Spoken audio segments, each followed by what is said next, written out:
हमारी क्या बात हुई है। कल जब हम जहां से निकले और हमने डीपकाम को पूरी तरह से घेर लिया था, डीपकाम जी का दफ्तर हमने पूरी तरह से घेर लिया था और हमारी इतनी स्ट्रेंथ थी, पुलिस भी वहां पे घबरा गई। जब हमारे डीपकाम जी ने हमें हमारे सेंटर वार्डी को बुलाया, वहां पे 3 घंटे वहां पे मीटिंग चली अंदर। वहां पे चीफ इंजीनियर भी बैठे थे, एससी साहब भी बैठे हुए थे और भी जितने भी सेक्रेटरी थे वो भी आए हुए थे। और डीपकाम जी ने आश्वासन दिया हमें कि 1 महीने के अंदर 26 तारीख को कोई ना कोई अनाउंसमेंट होगी और 26 तारीख से पहले, हो सकता है 15 दिन पहले, हम कोई ना कोई अनाउंसमेंट कर दें। हमें थोड़ा सा टाइम दीजिए। और हमारा थोड़ा सा 1-2 जगह का, जैसे खनूर और डोडा का रिकॉर्ड नहीं पहुंचा था, बाकी रिकॉर्ड हमारा वहां पे पहुंच चुका था। तो उसको रिकॉर्ड के मद्देनजर रखते हुए उन्होंने बोला कि थोड़ा सा टाइम दीजिए, हम आपकी रेगुलेशन पॉलिसी जल्दी से जल्दी अनाउंस करने के लिए जा रहे हैं। तो हमने उस आश्वासन को लेकर हमने ये कहा कि ठीक है, हमने आपका आश्वासन पर हम ये धरना भी उठा लेते हैं।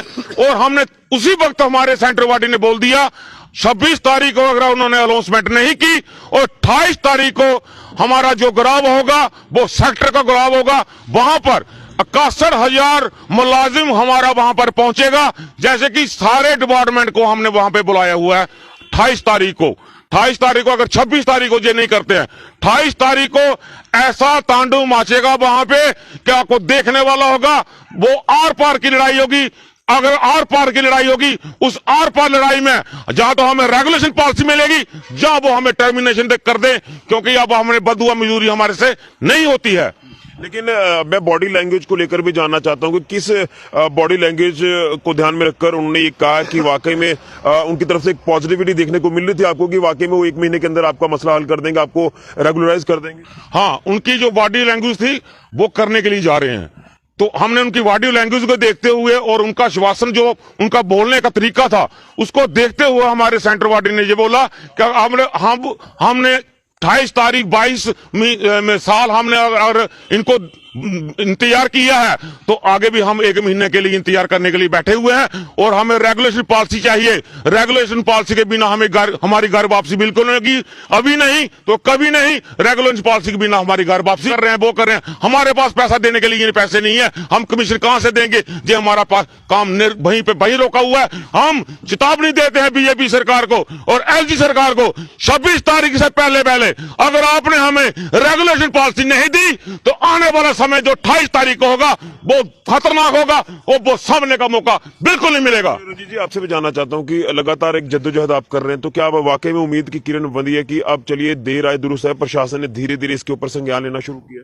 शुक्रिया ऋषि जी, मैं आपका तहे दिल से शुक्रिया अदा करता हूं।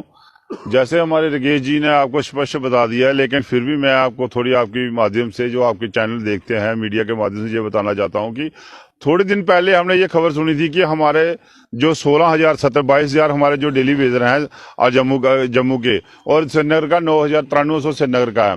लेकिन उसमें से इन्होंने बोला कि 16,070 की एनवाईसी हो चुकी है। लेकिन उसके बाद इन्होंने क्या किया, 2011 में जो कैबिनेट डिसीजन हुआ था कि जो 4905 लड़के हैं उनको परमानेंट किया जाएगा, लेकिन किसी को परमानेंट नहीं किया। 2011 में जो श्रीनगर में 11,000 बंदा पक्का हुआ, जम्मू में 855 लड़के पक्के हुए। और हमारा जो ITI वर्कर है वो 239F के तहत लगा हुआ है। ना उनका कुछ किया, ना हमारा कुछ किया। अब जो ये इन्होंने मेमोरेंडम तैयार किया उसमें ITI अलग रखा हुआ है, लैंड केस अलग रखा हुआ है, NBCL अलग अलग होगा, 49,500 अलग कॉलम बना हुआ, वो आपने भी देखा होगा, वो नेट पे चढ़ा हुआ है। हम ये मीडिया के माध्यम से यही चाहते हैं, एलजी साहब से यही रिक्वेस्ट करते हैं कि हमें SRO छोड़ के तहत पक्का किया जाए।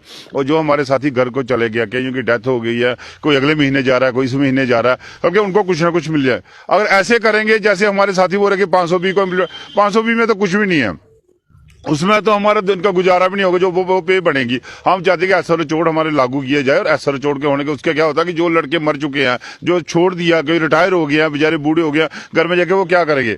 उनको पेंशन का हक था। चाहे 2005 से पहले जो लिस्ट हमारी कंफर्म की है उसको इनको इम्प्रूवमेंट करना चाहिए, क्योंकि 11,000 लड़का श्रीनगर में उसी लिस्ट में परमानेंट हो चुका है। उसके बाद 2012 में उमर अब्दुल्ला साहब ने एक लिस्ट PDD वालों का 12,000 लड़का उस पर परमानेंट हुआ। 2012 में भी उन्हें पक्के, लेकिन जम्मू में कोई नहीं पक्का हुआ। जम्मू में हुए 855। ये श्यामलाल शर्मा जी जानते हैं, जो चेयरमैन है हमारे कमेटी के हेड बनाए हुए हैं, वो भली भांति जानते हैं कि ये लड़के परमानेंट। वो खुद वो एक दिन इंटरव्यू दे रहे